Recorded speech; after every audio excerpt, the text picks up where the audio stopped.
and a good afternoon to all of you bookworms. It is Wednesday. I think you guys, I have a theory. I think every time the holidays come and go, people are kind of like they kind of have a need to just Tired? chill. Yeah, like tired. Maybe they still need to digest their ham or something, whatever they had over the holidays. Easter chocolate, yeah. Easter chocolate for sure. Oh my gosh, I wonder if that's why. Teal, as my fellow migraine haver at arms, I have been theorizing that chocolate has been a trigger for me. And I woke up this morning with a headache that was veering into migraine territory. So I immediately hydrated and did the things, took my powders and whatnot, went back to sleep. So I managed to stave it off. By took my powders, I mean I took a Tylenol or whatever. Don't take it the wrong way. But I think it's chocolate that's doing it for me now, and that is the saddest thing ever. But anyway, yeah. So I hope that's never the case for you. But to all of you who are with us, welcome. To all of you who are unable to join us because, we just finished off holidays and whatnot. How dare you not join us? We do miss you, and I hope that you can join us for the replay. Today I am joined by my two Zent level supporters, Teal and Patrick. Wow. Hello, you guys. Excited to be here with you. How are you? Great. I'm good. Lovely, lovely, lovely. And I see Teal is the very first one on the chat. Says, a haiku for you all on this afternoon. One day removed from Earth Day. Oh yes, yesterday was Earth Day. Yeah. Says, cherry blossoms fall, resting in soft, quiet loam. Mind still like the earth. Oh my goodness, Teal, that is beautiful. That is so lovely. Wow. Yeah, I'm not good at poetry, but like the words you chose there, like they paint a picture, very peaceful, kind of quiet, still. You know how like the earth kind of just, I don't know, it was lovely. Painted beautiful pictures in my mind. So thank you for sharing that. When I grow up, one day I shall be a poetess just as you are. But until now, I shall rely on you to bring poetry to our read-alongs. Poetry and puns for our read-alongs. Oh yes, you are. You know what? You're going to be the official bard of this server. I think you're really deserving of that. What do you think? What do you think, Patrick? Shall we make her the official Discord server bard? I think someone was playing with water in the background. Oh, that was me. Sorry. You could hear that? But yeah, yes. But I think she would be a very good bard. Awesome. A very punny bard. Yes, those are the best bards too. All things that are pleasing to Kunstzeal. Yes. So I have to make. By the way, you guys, I've been thinking. Like, I know I have to make the mischief maker role for Patrick and stuff, but I want to. Who would be the best deity to represent them? I'm thinking Lewis Kilfie, but also I like Chaosopher a lot. But Chaosopher seems more malicious, and I know you guys like to torment the life out of me, but I don't think you guys are doing it maliciously, are you? So. Chaosopher is definitely a good one for me, though I'm really not that malicious. But Chaosopher was malicious. Yeah, but I'm still chaotic. And besides, Chaosopher loved Rosebine, so it works. All right. Okay. I mean, if Chaosopher only loved Georgine, then I could see your point, but yeah, that's true.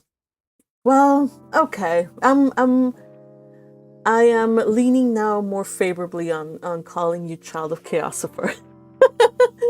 and Kuntzil's kin for teal. How's that? It's pretty good. Yeah? Okay, cool. I have to write it down. Somebody remind me. Sorry, I'm writing it down. I have, my dad has these little maxims. And he says, in Spanish, let me translate it as best as I can. It says, a dim ink is better than a brilliant mind, or something like that. Because sometimes you can forget, no matter how brilliant you might be when you come up with those things, if you don't write it down, well, it's all for naught. True. So Kuntil's kin and Chaosifers. I don't know about child. Bard. Oh, Bard. Do you know of another a word with C or ch that could go, or k that would go with Chaosifers cultist. Yes. All right. Yes. Love it. I love it. Love it too. Okay, yes. Oh my gosh. You know what, you guys? I am so I'm happy. sorry, Meg. I gotta interject real quick. What? So many people are so surprised that we're having a read along right now. Both Haremi and Crusher right now, just like, oh my god, we're having a read along. I'm like, it's Wednesday. It's Wednesday. We always have these read alongs right now. What's going on? Why are you people? I mean, don't you make me you people. Okay, Patrick. All right. So Patrick is upset, but I would understand that if it were Friday and you guys didn't remember, because we recently changed from Monday to Friday, right? But Wednesdays it's been Wednesday since October, since even before October. So if you're able to join us, oh yes, I see Hiremi in the chat says, oh, I haven't realized that we're going to have a read along today, but I'm a little occupied today. How dare you hire me? No, I understand. Oh, by the way, notice, Teal and Hiremi, your badges have upgraded to now month-long members. So it went from dark blue to light blue, and eventually it'll go to teal. Yes, indeed. So thank you guys for being such awesome supporters. And then Crusher, darling, if you're able to join us, come join us. So far we've been having a really, really productive live. We have Conceal's Kin for our official bard, and we have Chaosifers Cultist for all of you mischief makers. Speaking of which, I have not been able to interact a lot in the server these last couple of days. April has been kicking my butt so much in life, in job, in lots of things. It was tax season and I had like multiple gigs I have to go to record and stuff. Video record, not play. And so it's been a little crazy, but I have been seeing that I do have these Ferdinand things out there, and I think one time I was forced to delete one because it just absolutely caught me off guard, and my reflex was to delete it and banish it from my memory. So sorry about that, Red Tempest. But yeah. Anyway, I do miss you guys, and I hope you're all doing good. Hopefully this Sunday we can do a watch party. We have been watching Anne of Green Gables over on the server. And I think we watched also Bookworm too. We've been watching Bookworm right after. I think we did it this last week. We watched Bookworm, we watched Anne of Green Gables. It's been loads of fun. So if you are a member already, hop on over on Sundays to watch stuff with us. If you're not a member, become a member. Hit that join button, and you will have access to lots of extras and goodies. And just the pleasure of our company. For our amazing time of annoying Magpie, and sometimes we have anime movie nights, though I haven't been organizing those for a long time. Maybe I should start up again. You should. But yeah. We have a lot of fun over here. Please join us. You know you want to. Yeah. By the way, Crusher says, I'll hop on in 25 minutes. Okay, Crusher, if you are driving and whatnot, be safe. We will be here by the time you get home. All right. It is 4:11 and it is time for us to get started. But before we actually read, let's just do a quick TLDR. The last time we read chapters 7 and 8, which was basically a chapter where Marilla and Anne are, for the most part, just having interactions. We had Anne learning how to pray and Marilla being properly horrified because Anne does not know how to pray. She calls her a heathen. Okay, that's a little bit too much, but okay. Sorry, I guys. still remember when I learned how to pray. The deacon at my church kind of taught me, you don't have to do all this extra stuff you've been doing, because I kept trying to speak in like old English kind of stuff. Oh. And it was truly exhausting. So the deacon's like, you don't have to do all that. All you have to do is talk. Just like you're talking to a friend. Yep. Yes, exactly. Super agree there. I think I don't remember when or who taught me to pray, but I remember they made sure to absolutely knock the Lord's Prayer in my head, and it's been there ever since. So in English and Spanish, it's there. So then I also kind of want to learn. I kind of want to learn the Lord's Prayer in Aramaic, just because I'm a nerd. more power to you. Though I think it was recorded in Greek in the New Testament, if I remember correctly. The New Testament was written in depends on which gospel you're reading. Oh, but okay. That's a discussion for another time. Different time. All right. So Marilla teaches Anne to pray, and then on the second one, the title is Anne's bringing up is begun. So Anne is basically a child of chaos. She talks nonstop. She causes things. She is always wondering about things. She is exploring her surroundings. She is just being Anne, beloved and crazy, and we love her. I hope that those of you for whom Anne is new have gotten to like her as much as, I like her. But there's bound to be some trouble on the horizon, so we're going to delve into that because there's one character who has not yet come across or encountered Anne, and that is Mrs. Rachel Lynde. Remember, Mrs. Rachel Lynde was very, very surprised and was warning Marilla cautioning her against taking in an orphan. So now we're going to get her first meeting with Anne and see how they interact. The title, though, is kind of spoilery, so we'll see in which way Mrs. Rachel Lynde is properly horrified. All right, ready, everybody? Today we have the following people reading. So Rachel shall be read by me, Magpie. Marilla is going to be read by Teal. Teal will also read Anne. Good luck, Teal. And Patrick is going to be read by Matthew. Wait, no. And Matthew is going I'm going to be... Yes, I'm going to be read by Matthew. All right. Oh, hey, how are you, Hirami? Happy to see you. Are you down to read? Oh, God. Oh, yeah, but sorry, I'm reading. Okay, never mind. We'll read. Chat, you'd know that she was eating. I can't multitask, okay? Thank you for letting me know.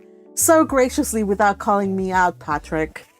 You were talking. I couldn't interrupt that. Even though I do all the time. All right, everybody. Let's just get reading, okay? All right, and again, a huge thank you to Teal and Harami who have been highlighting these chapters. Thank you. All right. What chapter is this? 9? Chapter 9. Mrs. Rachel Lynde is properly horrified. Anne had been a fortnight at Green Gables before Mrs. Lynde arrived to inspect her. Mrs. Rachel, to do her justice, was not to blame for this. A severe and unseasonable attack of grippe had confined that good lady to her house ever since the occasion of her last visit to Green Gables. Mrs. Rachel was not often sick, and had well-defined contempt for those who were, but grippe, she asserted, was like no other illness on earth and could only be interpreted as one of the special visitations of Providence. As soon as her doctor allowed her to put her foot out of doors, she hurried up to Green Gables, bursting with curiosity to see Matthew and Marilla's orphan, concerning whom all sorts of stories and suppositions had gone abroad in Avonlea. Anne had made good use of every waking moment of that fortnight. Already she was acquainted with every tree and shrub about the place. She had discovered that a lane opened out below the apple orchard and ran up through a belt of woodland, and she had explored it to its furthest end in all its delicious vagaries of brook and bridge, for coppice and wild cherry arch, corners thick with fern, and branching byways of maple and mountain ash. She had made friends with the spring down in the hollow, that wonderful, deep, clear, icy cold spring. It was set about with smooth red sandstones and rimmed in by great palm-like clumps of water fern, and beyond it was a log bridge over the brook. The bridge led Anne's dancing feet up over a wooded hill beyond, where perpetual twilight reigned under the straight, thick-growing firs and spruces. The only flowers there were myriads of delicate June bells, those shyest and sweetest of woodland blooms, and a few pale, aerial starflowers, like the spirits of last year's blossoms. Gossamers glimmered like threads of silver among the trees, and the fir boughs and tassels seemed to utter friendly speech. All these raptured voyages of exploration were made in the odd half-hours which she was allowed for play, and Anne talked Matthew and Marilla half-deaf over her discoveries. Not that Matthew complained. To be sure, he listened to it all with a wordless smile of enjoyment on his face. Marilla permitted the chatter until she found herself becoming too interested in it, whereupon she always promptly quenched Anne by a curt command to hold her tongue. Anne was out in the orchard when Mrs. Rachel came, wandering at her own sweet will through the lush, tremulous grasses splashed with ruddy evening sunshine. So that good lady had an excellent chance to talk her illness fully over, describing every ache and pulse beat with such evident enjoyment. And Marilla thought even grippe must bring its own compensations. When details were exhausted, Mrs. Rachel introduced the real reason for her call. "I've been hearing some surprising things about you and Matthew." I don't suppose you are any more surprised than I am myself, said Marilla. I'm getting over my surprise now. "It was too bad. There was such a mistake," said Mrs. Rachel sympathetically. "Couldn't you have sent her back?" I suppose we could, but we decided not to. Matthew took a fancy to her, and I must say I like her myself, although I admit she has her faults. The house seems a different place already. She's a real bright little thing. Marilla said more than she had intended to say when she began, for she read disapproval in Mrs. Rachel's expression. "It's a great responsibility you've taken on yourself, especially when you've never had any experience with children. You don't know much about her or her real disposition, I suppose, and there's no guessing how a child like that will turn out. But I don't want to discourage you, I'm sure, Marilla." I'm not feeling discouraged, was Marilla's dry response.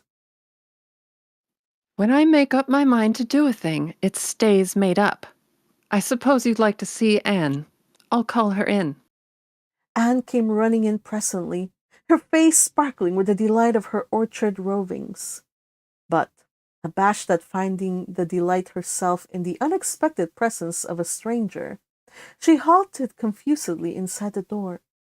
She certainly was an odd-looking little creature in the short, tight, wincey dress she had worn from the asylum, below which her thin legs seemed ungracefully long. Her freckles were more numerous and obtrusive than ever. The wind had ruffled her hatless hair into over-brilliant disorder. It had never looked redder than at that moment. "Well, they didn't pick you for your looks, that's for sure and certain," was Mrs. Rachel's empathetic comment. Mrs. Rachel was one of those delightful and popular people who pride themselves on speaking their mind without fear or favor. "She's terrible skinny and homely, Marilla. Come here, child, and let me have a look at you. Awful heart, did anyone ever see such freckles?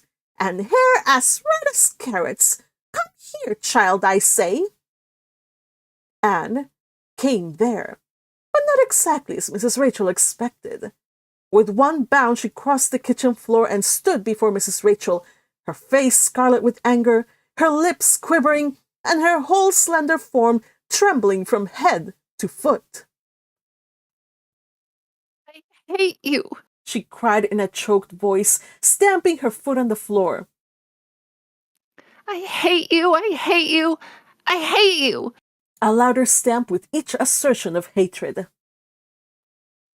"How dare you call me skinny and ugly? How dare you say I'm freckled and redheaded? You are a rude, impolite, unfeeling woman." "Anne," exclaimed Marilla in consternation. But Anne continued to face Mrs. Rachel undauntedly, head up, eyes blazing, hands clenched, passionate indignation exhaling from her like an atmosphere. "How dare you say such things about me?" she repeated vehemently. "How would you like to have such things said about you? How would you like to be told that you are fat and clumsy and probably hadn't a spark of imagination in you? I don't care if I do hurt your feelings by saying so. I hope I hurt them. You have hurt mine far worse than they were ever hurt before, even by Mrs. Thomas's intoxicated husband. And I'll never forgive you for it. Never, never." Stamp, stamp. "Did anybody ever see such a temper?" exclaimed the horrified Mrs. Rachel. "Anne, go to your room and stay there until I come up," said Marilla, recovering her powers of speech with difficulty. Anne, bursting into tears, rushed to the hall door, slammed it until the tins on the porch wall outside rattled in sympathy, and fled through the hall and up the stairs like a whirlwind. A subdued slam above told that the door of the east gable had been shut with equal vehemence. "Well, I don't envy you your job of bringing that up, Marilla," said Mrs. Rachel with unspeakable solemnity. Marilla opened her lips to say she knew not what of apology or deprecation. What she did say was a surprise to herself then and ever afterwards. "You shouldn't have twitted about her looks, Rachel." "Marilla Cuthbert, you don't mean to say that you're upholding her in such a terrible display of temper as we've just seen?" demanded Mrs. Rachel indignantly. "No," said Marilla slowly.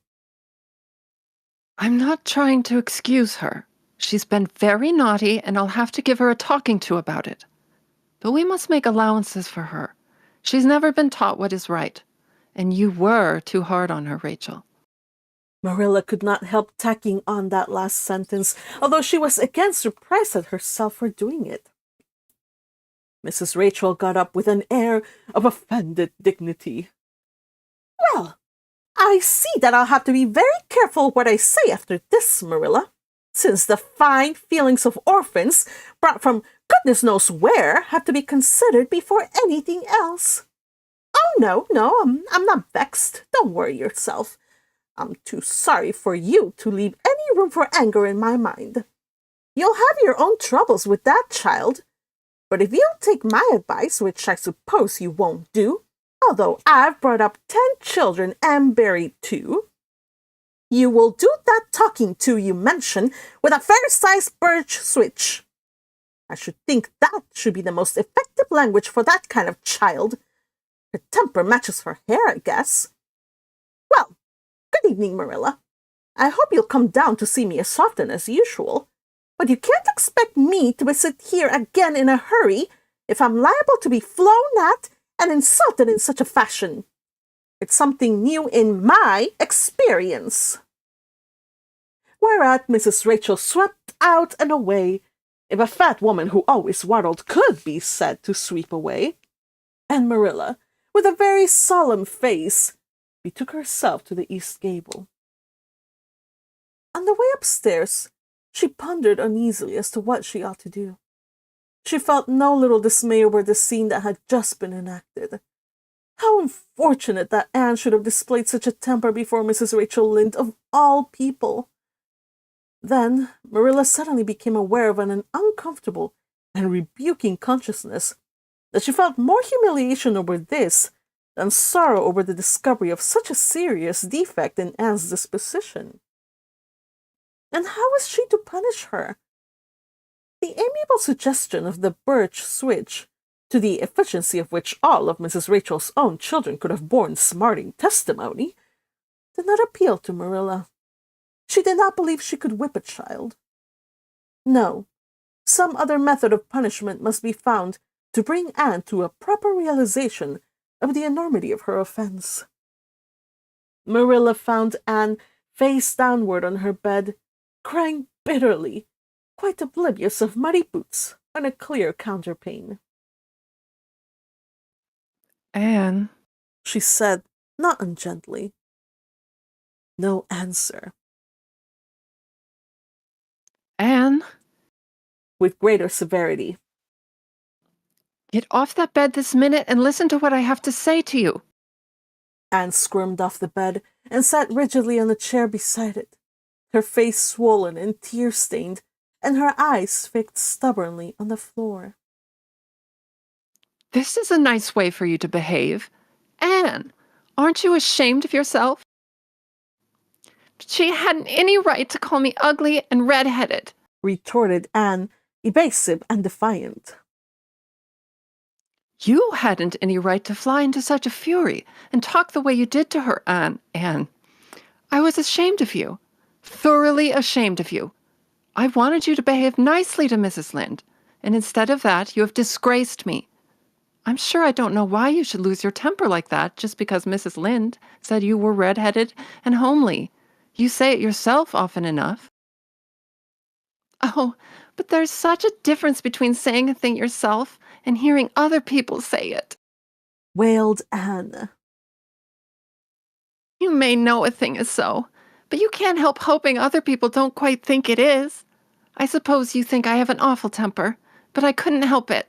When she said those things, something just rose right up in me and choked me. I had to fly out at her. Well, you make a fine exhibition of yourself, if I must say. Mrs. Lynde will have a nice story to tell about you everywhere, and she'll tell it, too.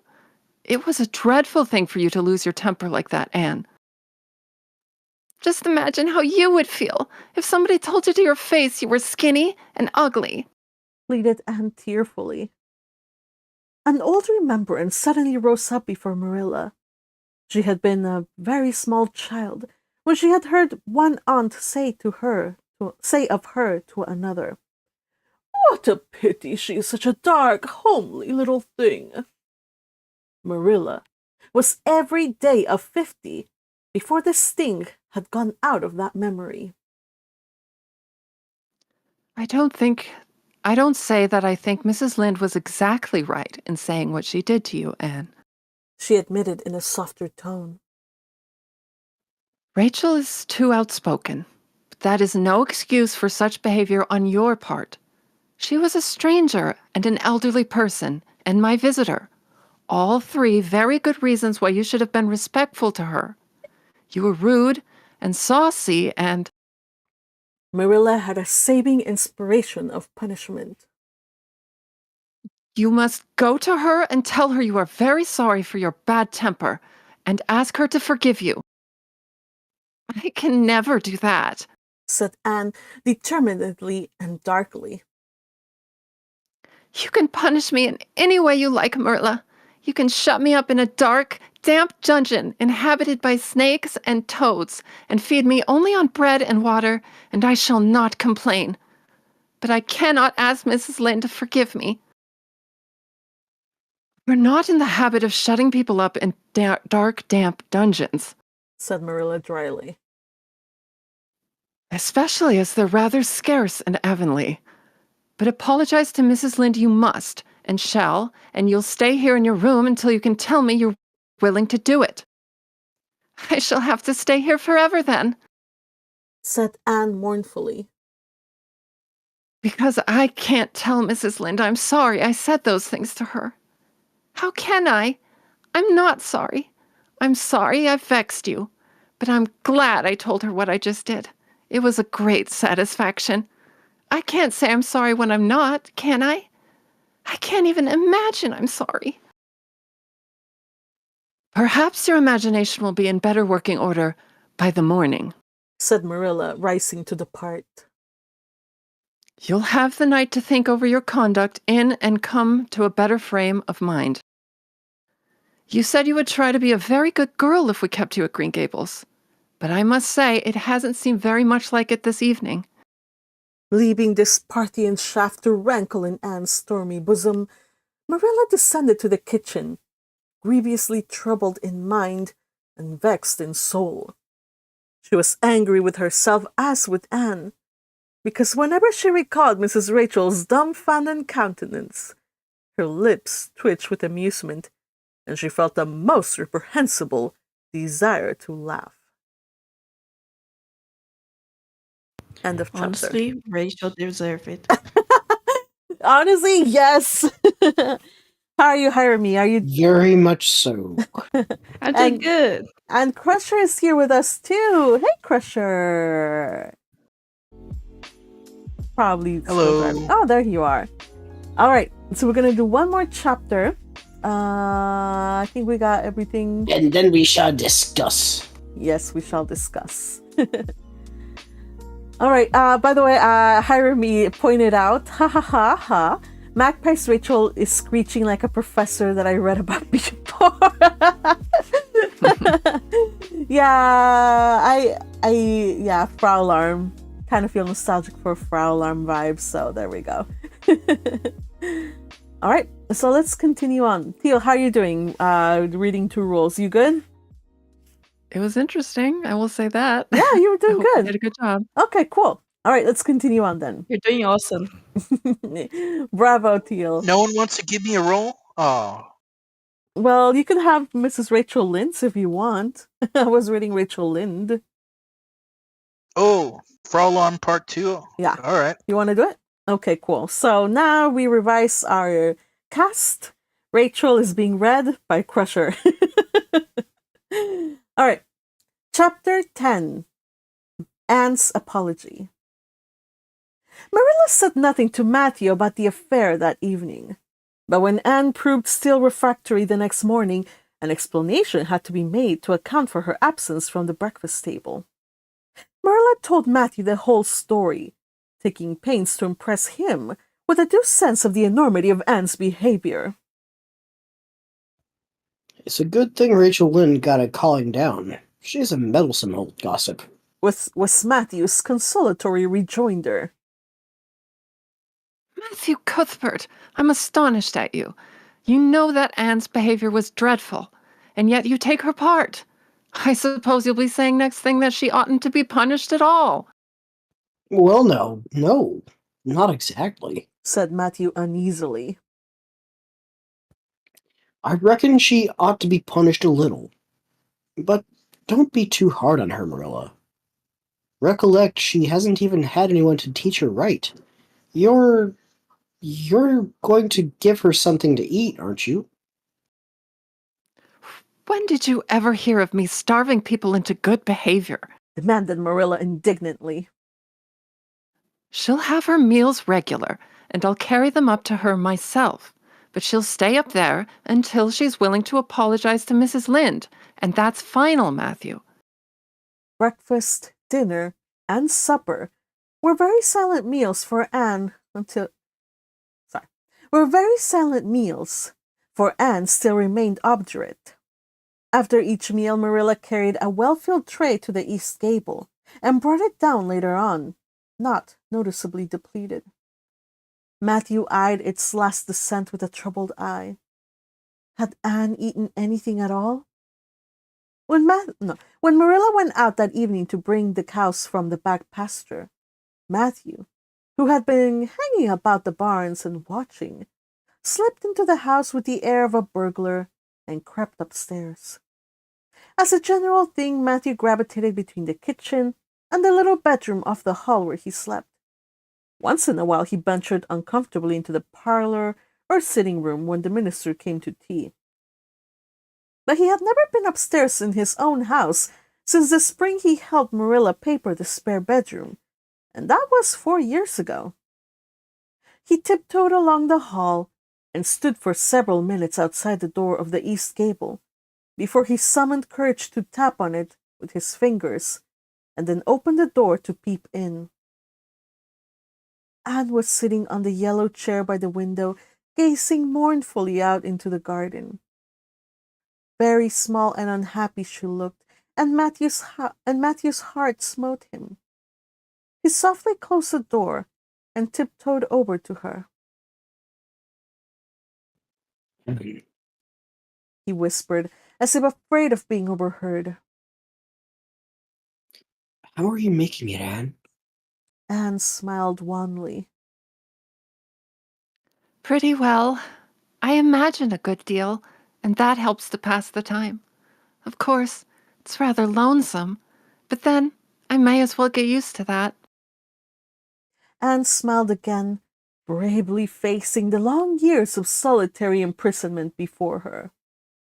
Matthew recollected that he must say what he had come to say without loss of time, lest Marilla return prematurely. Well now, Anne, don't you think you'd better do it and have it over with? He whispered.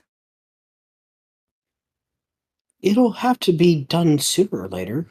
You know, for Marilla's a dreadful determined woman. Dreadful determined, Anne. Do it right off. I'm sorry. Do it right off, I say, and have it over. Do you mean apologize to Mrs. Lynde? Yes, apologize. That's the very word. Said Matthew eagerly. Just smooth it over, so to speak. That's what I was trying to get at. I suppose I could do it to oblige you. Said Anne thoughtfully. It would be true enough to say I am sorry, because I am sorry now. I wasn't a bit sorry last night. I was mad clear through, and I stayed mad all night. I know I did because I woke up 3 times, and I was just furious every time. But this morning it was over. I wasn't in a temper anymore, and it left a dreadful sort of goneness, too. I felt so ashamed of myself, but I just couldn't think of going and telling Mrs. Lynde so. It'd be so humiliating. I made up my mind I'd stay shut up here forever rather than do that. But still, I'd do anything for you, if you really want me to. Well, now, of course I do. It's terrible lonesome downstairs without you. Just go and smooth things over. That's a good girl. Very well. Said Anne resignedly. I'll tell Marilla as soon as she comes in. I've repented. That's right. That's right, Anne. But don't tell Marilla I said anything about it. She might think I was putting my oar in, and I promised not to do that. Wild horses won't drag the secret from me. Promised Anne solemnly. How would wild horses drag a secret from a person anyhow? But Matthew was gone, scared at his own success. He fled hastily to the remotest corner of the house. He fled hastily to the remotest corner of the horse pasture, lest Marilla should suspect that what he had been up to. Marilla herself, upon her return to the house, was agreeably surprised to hear a plaintive voice calling. Marilla. over the banisters. Well, She said, going into the hall. I'm sorry I lost my temper and said rude things, and I'm willing to go and tell Mrs. Lynde so. Very well. Marilla's crispness gave no sign of her relief. She had been wondering what under the canopy she would do if Anne did not give in. I'll take you down after milking. Accordingly, after milking, behold Marilla and Anne walking down the lane. The former erect and triumphant, the latter drooping and dejected. But halfway down, Anne's dejection vanished as if by enchantment. She lifted her head and stepped lightly along, her eyes fixed on the sunset sky and an air of subdued exhilaration about her. Marilla beheld the change disapprovingly. This was no meek penitence, such as it behooved her to take into the presence of the offended Mrs. Lynde. What are you thinking of, Anne? She asked sharply. I'm imagining what I must say to Mrs. Lynde, Answered Anne dreamily. This was satisfactory, or should have been so. But Marilla could not rid herself of the notion that something in her scheme of punishment was going askew. Anne had no business to look so rapt and radiant. Rapt and radiant Anne continued until they were in the very presence of Mrs. Lynde, who was sitting knitting by her kitchen window. Then the radiance vanished. Mournful penitence appeared on every feature. Before a word was spoken, Anne suddenly went down on her knees before the astonished Mrs. Rachel and held out her hands beseechingly. Oh, Mrs. Lynde, I am so extremely sorry, she said with a quiver in her voice. I could never express all my sorrow. No, not if I used up a whole dictionary. You must imagine it. I behaved terribly to you, and I've disgraced the dear friends, Matthew and Marilla, who have let me stay at Green Gables, although I'm not a boy. I'm dreadfully wicked and ungrateful girl, and I deserve to be punished and cast out by respectable people forever. It was very wicked of me to fly into a temper because you told me the truth. It was the truth. Every word you said was true. My hair is red, and I am freckled and skinny and ugly. What I said to you was true, too, but I shouldn't have said it. Oh, Mrs. Lynde, please, please forgive me. If you refuse it, it will be a lifelong sorrow on a poor little orphan girl. Would you? Even if she had a dreadful temper? I feel like I lost my place. Oh, I am sure you wouldn't. Please say you forgive me, Mrs. Lynde. Anne clasped her hands together, bowed her head, and waited for the word of judgment. There was no mistaking her sincerity. It breathed in every tone of her voice. Both Marilla and Mrs. Lynde recognized its unmistakable ring. But the former understood in dismay that Anne was actually enjoying her valley of humiliation, was reveling in the thoroughness of her abasement. Where was the wholesome punishment upon which she, Marilla, had plumed herself? Anne had turned it into a species of positive pleasure. Good Mrs. Lynde, not being overburdened with perception, did not see this. She only perceived that Anne had made a very thorough apology, and all resentment vanished from her kindly, if somewhat officious heart. There, child, get up. She said heartily. Of course I forgive you. I guess I was a little too hard on you anyway. But I'm such an outspoken person. You just mustn't mind me, that's what. I can't be denied your hair is terrible red, but I knew a girl once, went to school with her, in fact, whose hair was every mite as red as yours when she was young. But when she grew up, it darkened to a real handsome auburn. I wouldn't be a mite surprised if yours did too. Not a mite. Oh, Mrs. Lynde. Anne drew a long breath as she rose to her feet. You have given me a hope. I shall always feel that you are a benefactor. Oh, I could endure anything if I only thought my hair would be a handsome auburn when I grew up. It would be so much easier to be good if one's hair was a handsome auburn, don't you think? And now, may I go out into your garden and sit on that bunch under the apple trees while you and Marilla are talking? There is so much more scope for imagination out there. Laws, yes. Run along, child. And you can pick a bouquet of them white June lilies over there in the corner if you'd like. As the door closed behind Anne, Mrs. Lynde got briskly up to light a lamp. She's a real odd little thing. Take this chair, Marilla. It's easier than the one you've got. I just keep that for the hired boy to sit on. Yes, she certainly is an odd child. But there is something kind of taking about her, after all. I don't feel so surprised at you and Matthew keeping her as I did, nor so sorry for you either. She may turn out all right, of course.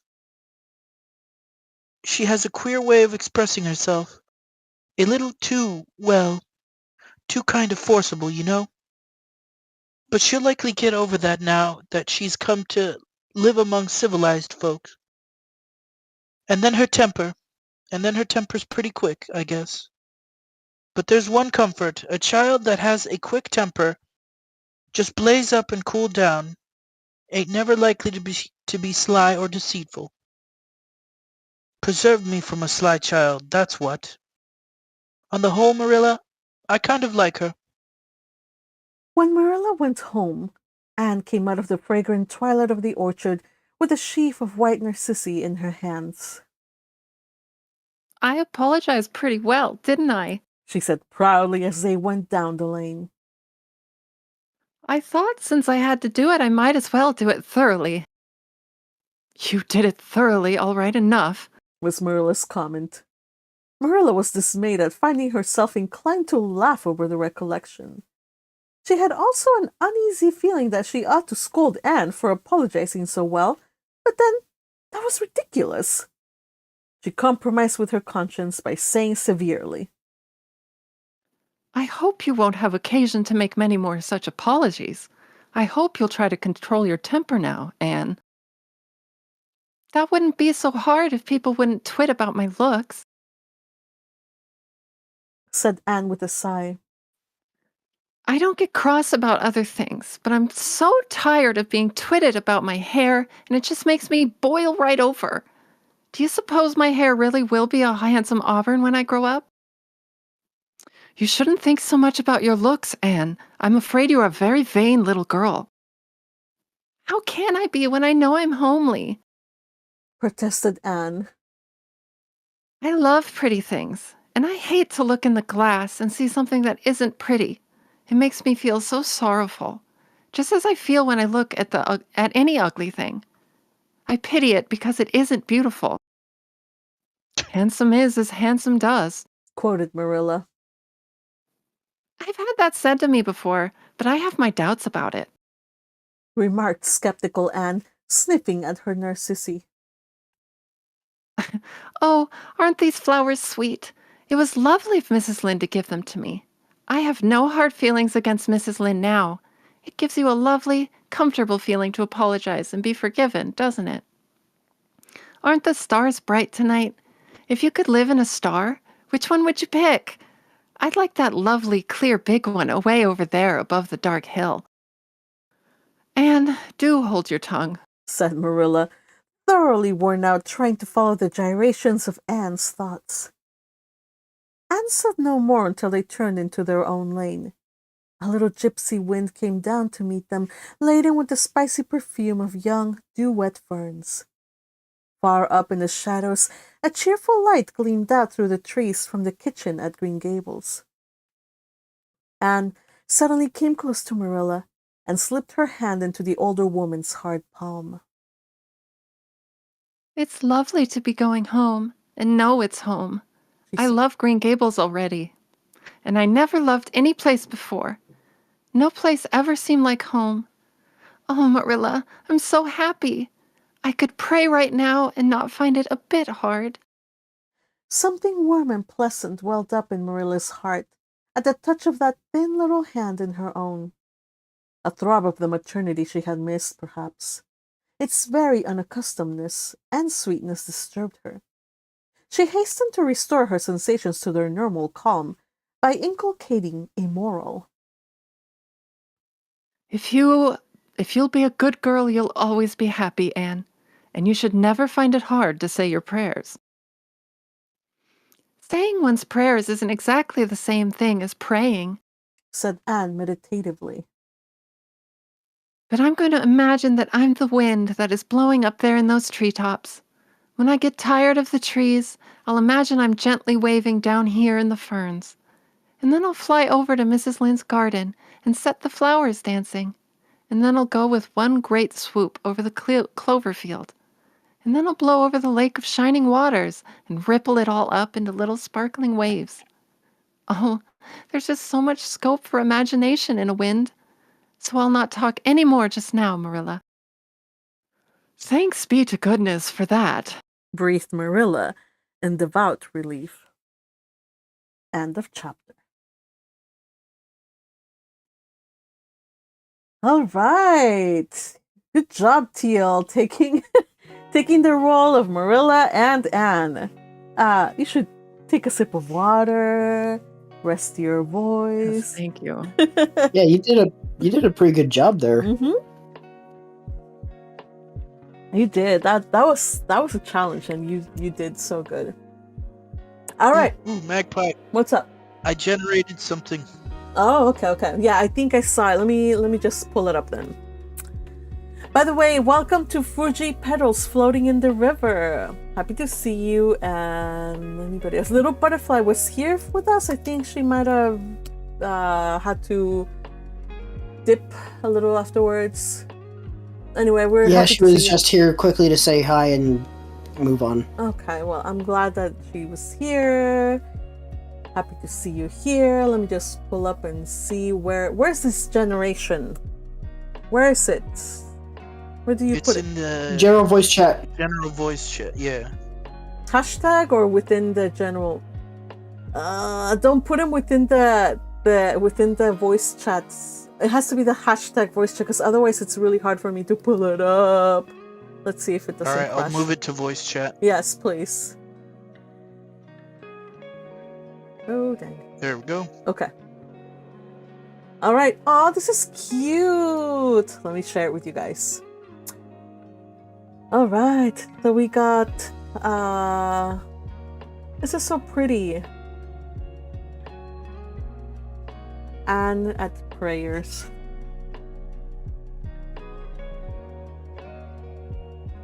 So it's really cute how, Anne is just like so connected to like nature and just the beauty all around her. I think it's really sweet because she's just been growing up all her time like with people who have been, stingy with their love, and life has not given her opportunity to appreciate or to be able to just dive into beauty and enjoy it. So I think it's lovely to see how Anne sees like stars around her or the beauty of, the world, and that makes her want to just pray and kind of, nature does help to connect if you're religious. I think it's one of the things that kind of just connect to a greater being, I guess, when you are out in the beauty of nature. So lovely to see Anne. So thank you for sharing, Crusher. That's really cute. All right, so let us talk about these two chapters that we read. Obviously, they have already been adapted. So what did you think about, what the anime showed and what was kind of missing or what was changed? Any thoughts on that? So, Anne's meeting with Mrs. Rachel, who is a hopelessly nosy gossip, and, well, the words were very well describing of her because I think I put the dictionary definition for what's the darn word? Officious. Yes. Marked by excessive eagerness in offering unwanted services or advice to others. That very well describes Mrs. Rachel. And her meeting with Anne for the first time is one of my favorite parts in the anime so far. Because I love how Marilla handles it, because any people who have kids, unfortunately I do not, but I've heard this from many parents, but any parents out there will be able to tell you that their kids will say things that have them wanting to die laughing, but they can't do it because, well, the kid was technically doing bad, so they have to be punished, so you can't laugh. Yeah, I love that part of the anime. It's awesome. Yeah, Marilla handled it really well. I was also drawn by the... By the way, I just saw it, and actually I didn't just see it, but I want to, before I forget, I want to say thank you to Patrick, who supported via his comments. I really appreciate it, but also through a super chat. Thank you for supporting this channel, Seth. Remember to like, subscribe, and support your magpie. Yes, everybody. Thank you for the timely reminder, Patrick. I can always count on you. Since a certain magpie will never do it herself, I have to do it for her. I appreciate it. I do, from the bottom of my heart. But back to what you said about Rachel, and Rachel's officiousness. She learned a new word today. Yeah, right? Yeah, she gave Marilla some advice about child rearing. What was that advice? And did Marilla take it or not take it? And what does it say about Marilla? You guys remember? Well, it seems that Rachel, she's a fan of the adage, spare the rod, spoil the child. And I'm sure with some kids that can be an apt, piece of wisdom, but that's not going to be necessarily good for all kids. It seems with Anne, a softer approach or more mentally clever approach is probably best with her. I wonder if that wasn't a little revolutionary in the early 20th century. I think you're right. Montgomery being like, you know what? Maybe don't beat your children. Right, especially because in this era, people would you go to school and the schoolmaster could whip you, and that was perfectly okay. Yeah, Patrick? Exactly. Today, if you do that, then you're sent to Child Protective Services. But back then, if you did that, everybody's like, "Well, the kid deserved it." How times have changed. Hey, even I was brought up like that. Like, well, not excessively, but they would spank me. I was like, this is funny account. Not the chancla. Yeah, no, la chancla, yeah. No, my mom said that when I was a kid, she's like, you got off so easily compared to your siblings. I was like, wow, why? And she's like, because you would scream bloody murder. You would scream like somebody was killing you. Nobody had yet touched you and you were already screaming your head off. So it was really hard to So they couldn't actually do it. Because that was my defense mechanism. She also would say, sometimes she would scold me and I would be like, oh, give me a hug or give me a kiss or something like that. I would say something in my lisping little baby talk. Since I was a kid, a little kid, barely able to talk, and she would scold me and I would be like, abesho, andale, abrazo, or something like that. And so I figured out ways to get around getting la chancla, but I still was chancla generation. I was still brought up by hand. But back then, it was they would really cause some serious damage. I from what I've read in other books and what I can infer from this era. Many of Let's be my real here. We were all gremlins I was gonna say as kids. many of my Latin friends have told me horror stories of the chancla. Yeah, I don't want to delve too much into it because there's many stories of what I've, not me, but other kids. But yeah, it's a different generation. But yeah, I think that it's fairly revolutionary of Marilla, who was definitely a woman of her time. You know, she has the same values. She was no doubt also, brought up in the fear of punishment and admonition. But she decided not to with Anne. And I think it's very wise of her because Anne is a very sensitive child. And I think that it would have caused like quite a bit of injury to her relationship if she had whipped Anne. Yeah. Well, with some kids, the more you beat them, the more they dig in and just become worse. I kind of feel like, yeah, Anne would have just dug in. Yeah. With Anne, you got to be more clever. Mm-hmm. Yeah. So some kids, so you have to be like really wise as to how you're going to punish your kids, because some parents are like, okay, you're grounded, go to your room. And had it been me, I would have been like, cool. That's not a punishment at all, I was always an indoors kid. I had my own little books, my paints. I would do whatever. But some kids, that's antisocial kids unite. Right, but for some kids, that's the ultimate hell because they are active little gremlins. So being stuck indoors, so you have to be wise. You can't just apply the method that works for one kid to like all the kids. Yeah. So you're saying what would be better for you would be you have to go outside and you can't come in until you've thought about your crime. Probably that would have been a more fitting punishment. But I was always a good kid, so I don't remember anything besides like odd instances of La Chancla.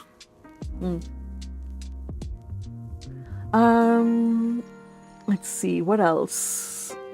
Fuji Petals Floating in River asks, I missed this earlier, but Teal is a divine incarnation of Grammatura. Well, you see, Teal has now been designated as the official bard of our Discord server. So I had to give her roles. I like to give roles to people who contribute in notable ways. So all of the meme makers and mischief makers are now called Theosopher's cultists. and then Teal, who is our in-house poet and punner, is going to be Conceal Skin. Though I think somebody said something about Grammatura earlier. Teal, did you catch that? Yeah, she's I more believe like it's Crusher. gremlin. It was in the chat. It wasn't said out loud. Oh, okay. Yeah. So I think, Grammatura's Gremlin. That's also pretty good. What would you prefer, Conceal Skin or Grammatura's Gremlin?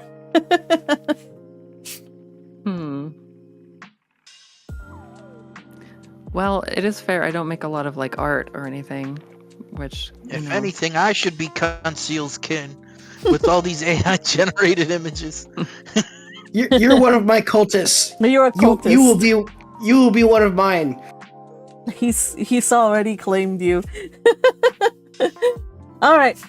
So so far we have roles to give out. You guys, do me a favor and put this on suggestions channel, somebody, because I keep forgetting things. I would really, really appreciate it. All right. So that little bit of housekeeping aside, anything else that drew your attention that you want to point out, different from the anime, etc., etc., etc.? Well, we just in general lose like Ellen Montgomery's kind of snark that she has sometimes. Like, I love the line, "Good Mrs. Lind, not being overburdened with perception." Yes. That one of the reasons why I appreciate that the subs in Anne of Green Gables, the anime, they use lines straight out from the book, is because they can just get a little bit of the spirit of Ella Montgomery. But yeah, Ella Montgomery is so good for her little snarky little bites, and this is one of the reasons why, if you're enjoying Anne of Green Gables, you will really enjoy The Blue Castle, which has even more, or yeah, it has. I feel it has a little bit more because it's geared not for kids but for adults. So it's one of the most charming things about her writing. She has those little snippets, not being overburdened by perception, without actually calling her she was dull. It's a lost art, first off, and unfortunately it's sadly something that you can't really portray in a live action or animated adaptation. So Of course. That's why in this server, in this house, we all read the books. You watch a movie, read the book. Every single thing. Agreed. We read the books around here. Speaking of which, I do like the adaptation, the live action adaptation. I was watching it the other day. So I'm thinking of doing a watch party. I don't know if to do it this Sunday or another day, but it also has like little witticisms that you might enjoy as well. Let's see, what else?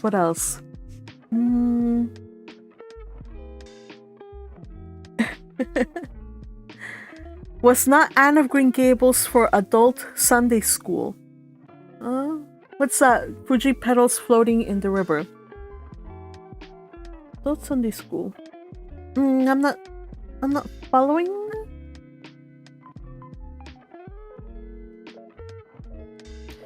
Yeah, I'm kind of lost with that too, because I mean, what we've read so far, and so far what we've seen in the anime, there's definitely a lot of parts that adults can enjoy, so maybe more family oriented, but it's definitely not for adults. Yeah. So, like, Ellen Montgomery did write, quote unquote, for adults. She basically is a little bit more irreverent. I believe Crusher did point this out, like, once we finished Blue Castle, he was like, pointed that out, and I also pointed that out. Like, sometimes I was reading out loud, I was like, oh man, this is borderline uncomfortable for me to read, but I can kind of like be okay, fine. She's just thinking things. Sometimes she can verge a little bit on the border, not overly like bad, but like it's borderline, right? And also she did talk about things like a single mother, being like a drunkard, befriending outcasts. She does talk about like the outcasts of society and the sympathetic light, which for much media that's geared toward children, you never really glorify or put anything that's like crimey or anything like that. You never really put it front and center. Like, usually try to keep everything as like, for the most part, okay, not saying all the time, but you have to make good and bad be unambiguously good and unambiguously bad, just so the kids don't develop confusion at this right now. So Fuji Petals said originally written as a weekly or monthly for Sunday school. Really? I guess that kind of makes sense, but so when I was growing up, my parents, my mom would read to me Julie of the Wolves or The Hatchet or some other book of that kind, and it's definitely one of those kind of like Anne of Green Gables where it's good for a parent to read for their kids, and maybe the kid gets interested and starts reading themselves. Yeah, it's one of those classics. What did you guys read? Like, let's say, I'm asking everybody, what was the childhood classic that you would recommend to a friend to read to their kids?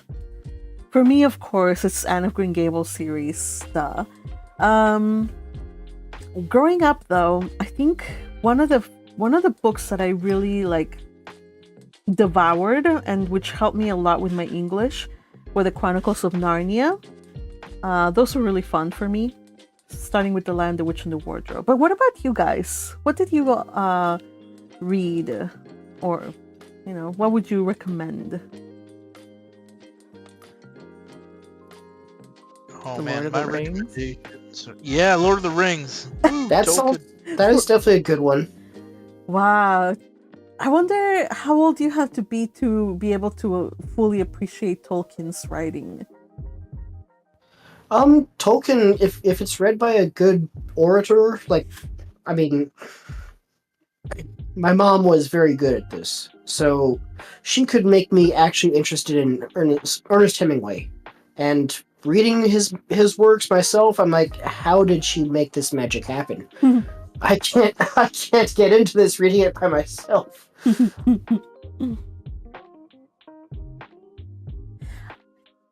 Crusher, did you say something besides you said Tolkien, right? Lord of the Rings.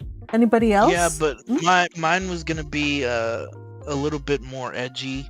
Oh. I really like reading horror books.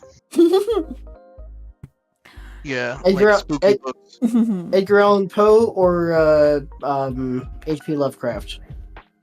H.P. Lovecraft and also Goosebumps. Classic. R.L. Stein, I like it.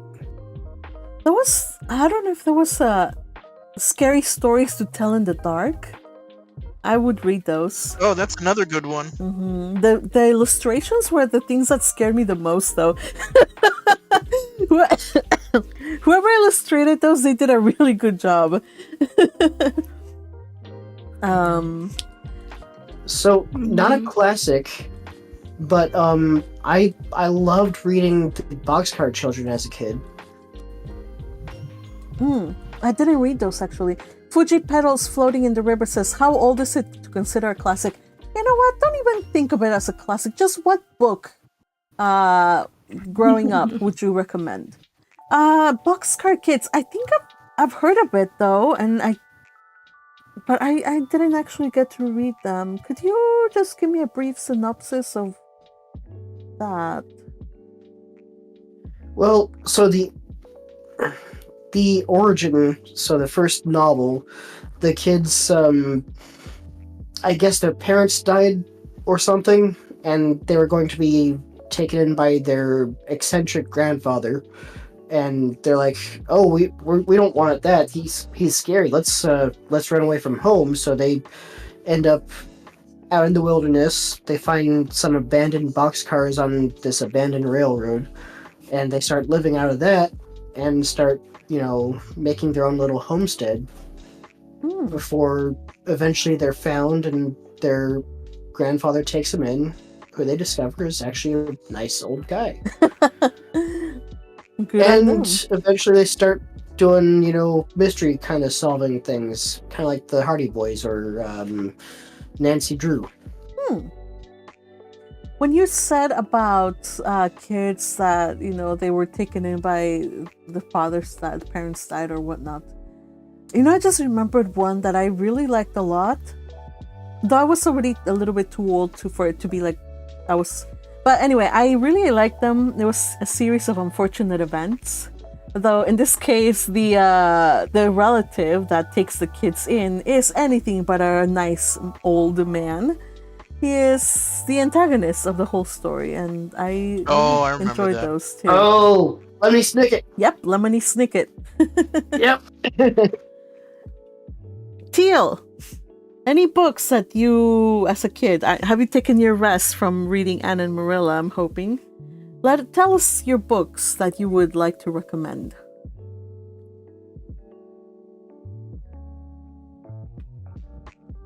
Teal is not in the house. Hi, Remy. Feel free to also. I can say then. I can say one that I read when I was a kid. It's Hannah's Suitcase. Hannah's Suitcase. What's it about? It is a true story about a suitcase that appears in Japan in near a school, a kindergarten school. And inside there was a lot of letters about a girl called Hannah. And is the teacher's perspective of reading the Hannah's letters inside the suitcase and discovering what Hannah been through in the middle of the Second World War. Wow. That's great. Is that a Japanese book? No, it is written by a Canadian, Karen Levine. Really? Oh, wow. Yeah, Canadians in the house represented here somehow. I think I guess there's a maybe I got things twisted and Hannah is actually a Japanese girl, but it's something like that. It's a girl in the middle of the Second War, and a teacher from another country discovered this suitcase that has fallen from a plane. Oh, nice. What was that, Patrick? I was just gonna say maybe there's a few good things that can come out of Canuckia. Stop it. You guys. By the way,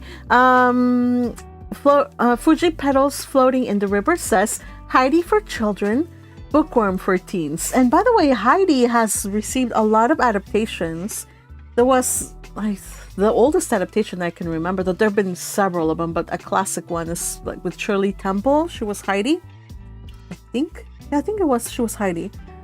And also there was an anime adaptation, as far as I remember, around the same time that they did Anne of Green Gables. Okay, so Hirami is sharing, let me see, Hannah's suitcase. Ooh, okay.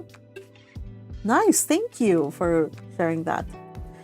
All right, so, and of course we have Bookworm for teenagers. Yes, I will always recommend Bookworm. In fact, Bookworm for anyone. In fact, I'm still in. I used to be a romance reader junkie, and I was part of like at least 4 Facebook groups about romance books. So sometimes the girls, the ladies in there, they're like, yeah, I have kids, and I want to like introduce them to like book of reading because they don't like books for reading because they don't like reading, and I want them to be bookworms and to just be better readers. So can you guys give me recommendations? And I know nobody's going to know about Japanese light novels, but I don't care. I'm just like a sentence of a bookworm. So I'm like loud and proud about it. Also, in getting off topic on the anime, I always scour people asking for for anime recommendations, and I always put a sentence of a bookworm. I don't care if they're like, yeah, I like ReZero and I like AOT and I'm like, I don't care if this is not what they're into. A sentence of a bookworm. All right, so yeah. Probably not the best way to go about recommending, spamming Reddit, but you never know when somebody will oh, I remember this one. Holes. Yes. Never read the book, never actually watched the movie. I heard it's good though. Holes is actually good, yeah. Yeah. I didn't watch the movie either, but I do remember reading this sometime, I forget what year. Was it 6th grade? Or was it 8th I didn't grade? even know there was a movie. Yeah, they have a movie. And I haven't watched it either. Shia the movie is LaBeouf. Yeah, the movie's good too. Okay.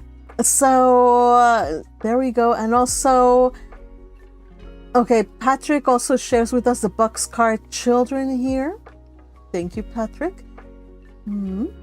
Apparently there's 164 books in the series, and I had no idea it got that. I had no idea. 164, that's crazy. Also, to finish out the recommendations, I guess, I should probably say that I loved growing up as a kid, I love the books, Choose Your Own Adventure. I know you always end up dead, mutilated, maimed. But I love those books so much. Who said me too? Was that you, Hiram? Yeah. Yeah? Teal No, too? Teal. Teal. Oh, okay, awesome. Yeah. I emptied out my library of all Choose Your Own Adventures and just read them all. Yes.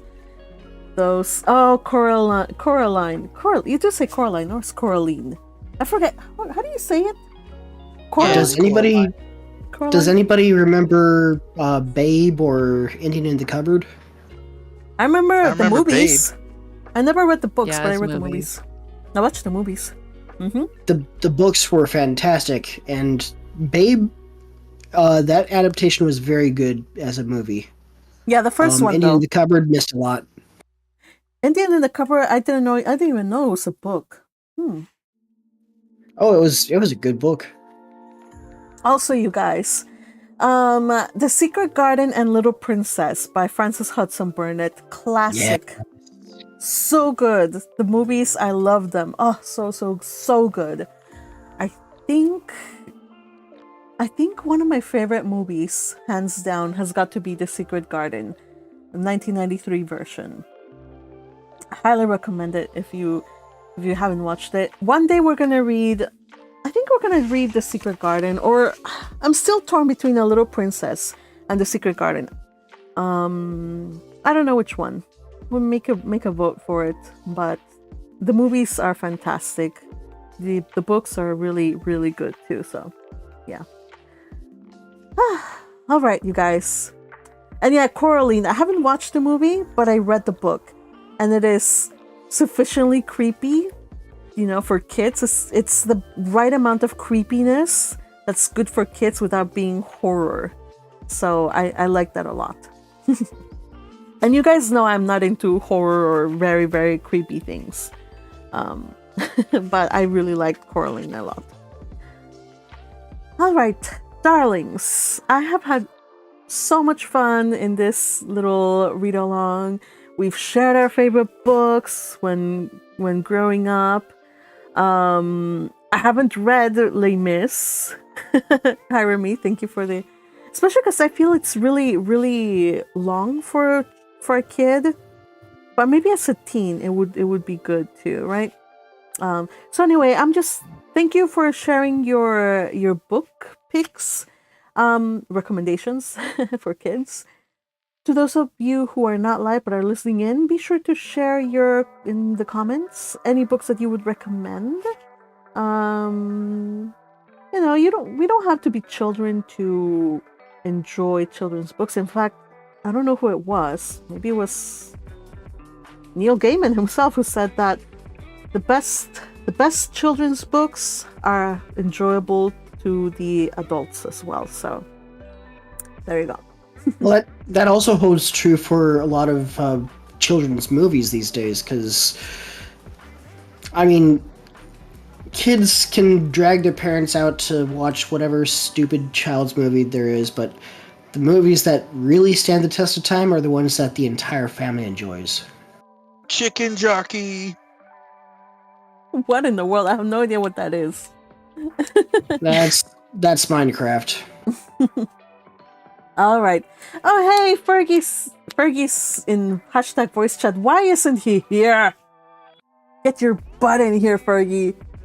Over here, Fergie. I hear you, Canuckian. All right.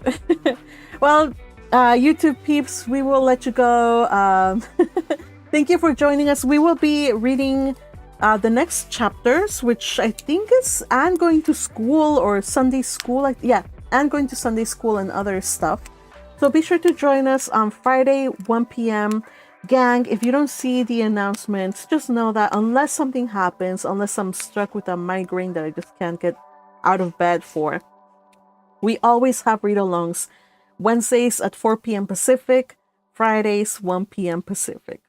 Cool? Cool. Cool. All right, everybody. Thank you so much for joining me. And thank you to the following peeps who read today. We had Magpie and Crusher reading Rachel.